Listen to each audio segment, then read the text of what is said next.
Bard, le modèle d'intelligence artificielle de Google, est super puissant et polyvalent.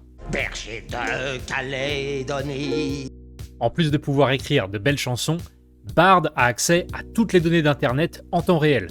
Il peut donc utiliser les dernières informations en date pour ses recherches, contrairement à son homologue GPT-4. Il peut aussi rédiger du code sur mesure, écrire des programmes en entier, probablement répondre à n'importe laquelle de vos interrogations et expliquer de nombreux concepts et phénomènes à tout niveau de difficulté. Et en trading, ça donne quoi? Bard pourrait-il me créer une stratégie de trading gagnante? On va aller lui demander. C'est parti!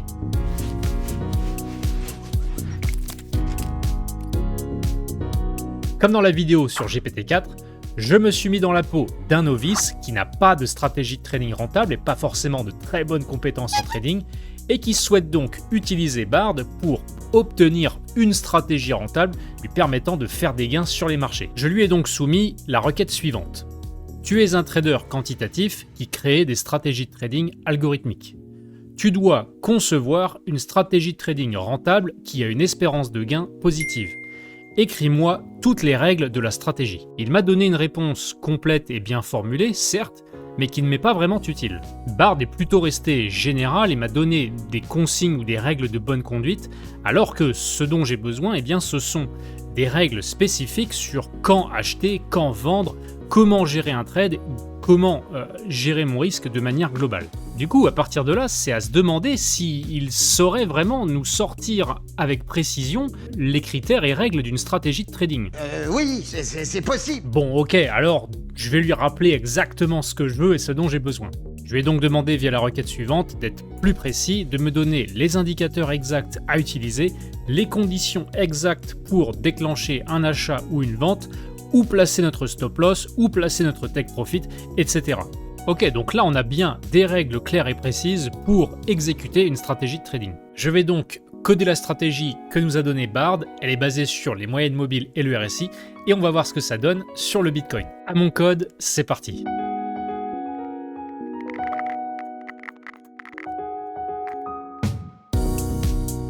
Ok, les résultats sont là, et avant d'y jeter un œil, décortiquons un peu plus en détail la stratégie que nous a donnée Bard. On peut voir que la condition qui déclenche un achat, c'est si le prix passe au-dessus de la moyenne mobile 50 et qu'au même moment, le RSI est supérieur à 50. Et la condition qui déclenche une vente, c'est si le prix passe en dessous de la moyenne mobile 200 et que le RSI, au même moment, est inférieur à 50. Donc déjà là, on peut voir qu'il y a quelque chose de bizarre, il y a une asymétrie entre les conditions d'achat et les conditions de vente. La moyenne mobile utilisée dans les deux cas est pas du tout la même. Je me demande pourquoi. Ah ben peut-être, mais je pourrais pas vous dire ça. C'est des trucs qu'on se passe entre bardes, ça. On les fait tourner la semaine, j'ai pas le détail. Bon, ok. Il n'empêche que moi, j'ai codé ça comme ça. Et au niveau des résultats, eh bien, c'est pas joli. La stratégie n'est pas rentable du tout, elle est même mathématiquement perdante. J'ai essayé avec différentes distances du stop loss par rapport au prix d'entrée, mais rien n'y fait. Dans tous les cas, on le voit, la courbe d'évolution du capital, elle est clairement sur la pente descendante et de manière assez linéaire. Donc en fait, la stratégie que nous a donnée Bard telle qu'elle, eh bien, elle est à l'évidence clairement perdante.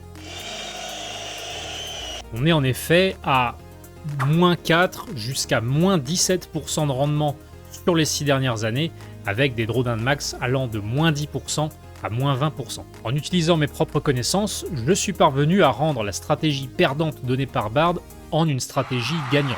Alors, j'ai simplement modifié la manière dont fonctionne le stop loss, mais juste ça a permis de passer d'une stratégie mathématiquement perdante à une stratégie rentable. Alors certes, c'est pas des performances de dingue du tout, puisqu'on est sur l'ordre, un ordre de environ 10 à 13% par an sur les 6 dernières années, donc rien de dingue, mais juste en changeant quelques petits paramètres, on peut basculer d'une stratégie qui est clairement perdante à une stratégie gagnante. En fait, les problèmes avec la stratégie de Bard, c'est que les critères d'entrée et de sortie sont pas si pertinents que ça.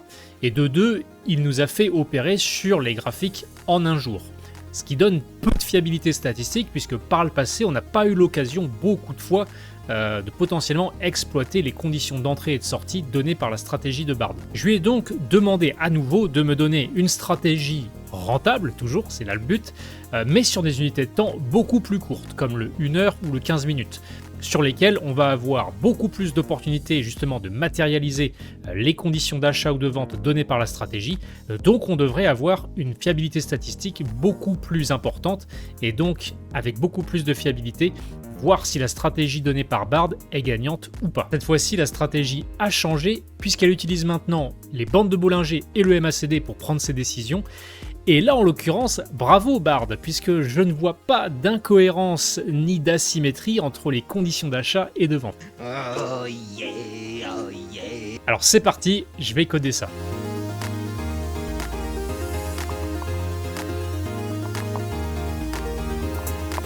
Bon alors là, les résultats, eh bien c'est catastrophique. On a beaucoup de fiabilité statistique car beaucoup de trades, donc c'est très représentatif de la pertinence de la stratégie donnée par Bard.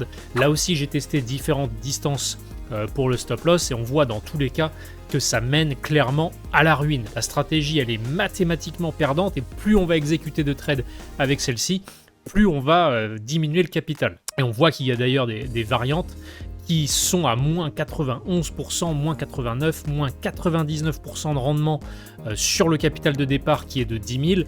La stratégie qui fait le mieux ici, c'est moins 36%, mais on le voit, elle a une expectancy qui est clairement négative, donc c'est juste une question de temps avant que le capital bien se rapproche de zéro. Je ne sais pas trop sur quoi Bard s'est basé pour estimer que ces différentes conditions et ces différents paramètres mènerait à une stratégie rentable. Sans offense, Bard, d'après moi, tu n'es clairement pas fait pour établir une stratégie de trading gagnante à partir de rien. Enfin, comment voulez-vous que je me concentre? Ouais, enfin, ça répond quand même à notre question de base. Aujourd'hui, Bard n'est pas encore assez puissant pour pouvoir établir une stratégie de trading comme ça et nous la donner sans qu'on ait à fournir le moindre effort. Hélas, le trading va continuer de nécessiter du temps, de la pratique, de la patience et de la discipline. Il est néanmoins probable que dans les années à venir, les modèles d'intelligence artificielle puissent établir une stratégie de trading, mais la backtester avant de nous la soumettre et si besoin, rechanger leurs paramètres ou faire des optimisations afin que lorsqu'ils nous donnent